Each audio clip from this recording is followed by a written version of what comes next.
लगता है कि जिस तरह की हालात झांसी की है वैसी ही हालात अगर प्रशासन नहीं चेता तो लखनऊ की भी हो जाएगी। और चूँकि झांसी में तो मेडिकल कॉलेज है, पैरामेडिकल है और चिकित्सा की बहुत सारी सुविधाएं हैं, लेकिन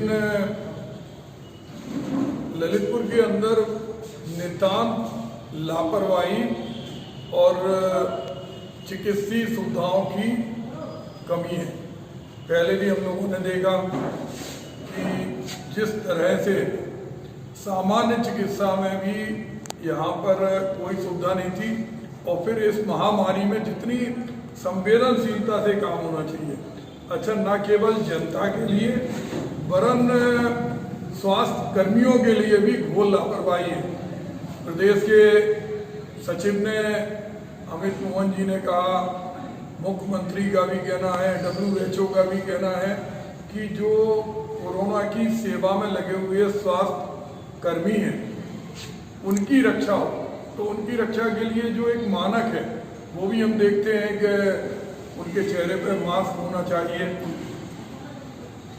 उनको N95 10 मास्क मिलना चाहिए, एक छड़ी मिलना चाहिए अगर किसी के घर पे जा रहे तो हाथ से दरवाजा ना खोलना पड़े, उनको सैनिटाइजर मिलना चाहिए। तो कोई भी चीज़ स्वास्थ्य कर्मी को नहीं मिल रही। नगर में कहीं भी सैनिटाइजेशन नहीं हो रहा। इतनी तेज़ी से हम 1 सैकड़ा के ऊपर हो गए और डेथ भी हुई हैं, उसके बाद भी जो रेगुलर प्रिकॉशन थे वो कोई सैनिटाइजेशन नहीं हो रहा। और ललितपुर के लोग जिनमें रिपोर्ट है, जो रिपोर्ट है, सबसे बड़ा दुर्भाग्य का विषय ये है कि इतने विलंब से रिपोर्ट आती हैं और इस पर प्रशासन कोई संवेदनशील नहीं है। तो जिस आदमी के घर में नेगेटिव वो पॉजिटिव रहते वो घूमते रहते।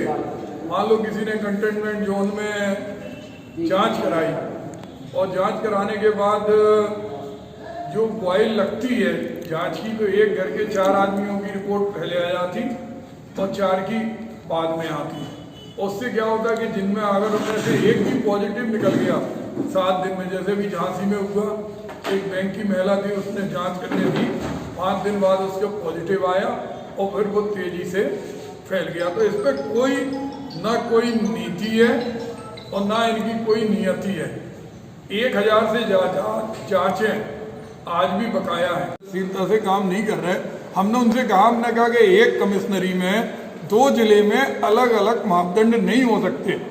अगर झांसी में जिनमें लक्षण नहीं है उन्हें आप होटल में दाखिला दे रहे हैं, उन्हें आप नर्सिंग होम के लिए कह रहे हैं, तो ललितपुर में कौन सा नया कानून लगेगा? वही कानून तो लगेगा जो झांसी में होगा। लेकिन CMO साहब कह रहे नहीं, मेरा अलग से सूची आई है मेरे पास। जो यहाँ स्लॉटर हाउस बनाए गए हैं उनके बारे में क्या कहेंगे? कहाँ पे? जो ललितपुर डिस्ट्रिक्ट में बनाए गए हैं मरीजों को रखने के लिए सेंटर। हाँ, वो मैंने, तुमने कहा इतनी बड़ी बात मैंने की, वो उन्होंने निश्चित रूप से पूरी तरह से उच्चीकृत नहीं है और कोरोना के जो मापदंड हैं WHO के, उन मापदंड पर बिल्कुल भी खरे नहीं उतरते हैं। जहाँ पर पीने का पानी पर्याप्त मात्रा में, हवा, लाइट, पंखा, दवाइयाँ, डॉक्टर। अब एक मरीज जरा सा बीमार होता, उसकी ऑक्सीजन कम आई, उसको तत्काल झांसी भेज देते। ललितपुर भी जिला है, यहाँ पर हम लोगों ने मेडिकल कॉलेज स्वीकृत कराया था, वो जब बने, लेकिन अभी कम से कम प्रशासन की जिम्मेदारी है कि अच्छे डॉक्टरों से या डॉक्टर हैं उनकी कोरोना में ड्यूटी लगाएं और स्वास्थ्य कर्मियों को पूरी फैसिलिटी दें। जिला प्रशासन की कार्यप्रणाली को किस तरह देखते हैं? जो बाजारों में जिस तरह भीड़ उमड़ी है, 2 दिन का अभी लॉकडाउन भी किया है, लेकिन लॉकडाउन में जिन दुकानों को खोलने की परमिशन दी है उन दुकानों पर भीड़ उमड़ रही थी, ऐसे में सोशल डिस्टेंसिंग का क्या होगा? बिल्कुल रूप से जिला प्रशासन इसके लिए जवाबदेहिता है उसकी, और हम ये मानते हैं कि अगर जिला प्रशासन व्यापारी नेताओं से, सामाजिक संगठनों के लोगों से, राजनीतिक दलों के लोगों से अपील करेगा तो निश्चित रूप से वो मानेंगे। जिस तरह 2 दिन पूरे प्रदेश में बंद रहता है, उसी तरह बाकी के दिनों में भी व्यवस्थित रूप से सोशल डिस्टेंसिंग से बाजार खुल सकता है। जिस तरह जनपद की इस समय कंडीशन है, मरीज लगातार बढ़ रहे हैं, ठीक है, जनपद में टोटल लॉकडाउन होना चाहिए और कितने दिनों का होना चाहिए? मैं समझता हूँ कि प्रशासन लॉकडाउन तो करे, लेकिन लॉकडाउन के साथ साथ उसकी जांचें तेजी से हों, जांचों के रिजल्ट तेजी से आए। जो लोग भर्ती हुए उनके अंदर तरह तरह के कैंप करके उनके अंदर आत्मविश्वास सृजित करें। अब अकेले लॉकडाउन से कुछ नहीं होने वाला। लॉकडाउन के बाद आपने घरों में बंद कर दिया, लेकिन जांचें आप कर नहीं रहे। तो एक और जिस समय भी लॉकडाउन है उस समय सैनिटाइजेशन कराएं। ललितपुर में कोई सैनिटाइजेशन नहीं है। इस समय इतने वायरल के बैक्टीरिया हैं, वायरल के वायरस हैं कि काला ज्वर, मलेरिया, टाइफाइड, डेंगू, चिकनगुनिया, और आदमी उसमें घबरा जाता।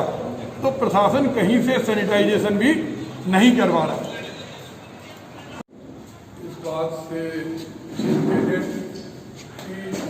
कि प्रदेश में एक ही संभाग में दो नियम नहीं चल सकते। ललितपुर के लोगों को भी इंसान आदमी जाए वहाँ कालगढ़ में कुछ मिलता है नहीं है, यहाँ से 50 किलोमीटर दूर उसको कर दिया, मिल वहाँ गर्म पानी मिल